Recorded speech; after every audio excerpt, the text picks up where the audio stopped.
at the 8-to-1 turbo deal that we've been working on. We actually started this years ago. We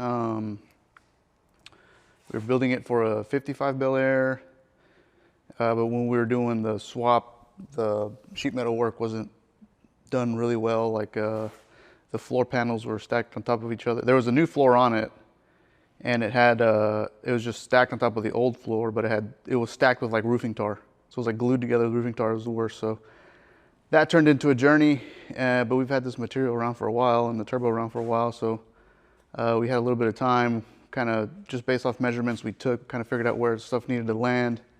And we made a little, just a bracket to bolt to one of the cylinder head plates we made.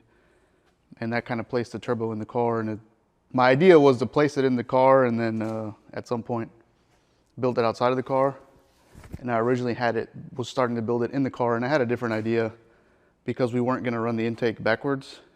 I had this originally like a little, just more horizontal, I guess, a little lower, and these runners, we're going to just do basically big loops.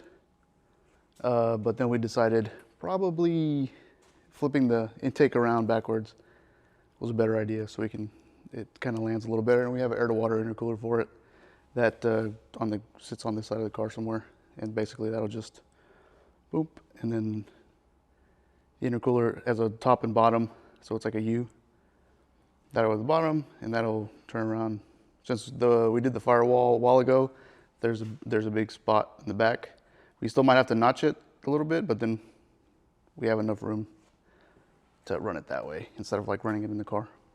But it's not really equal length. It doesn't really have to be because it's turbo. I've seen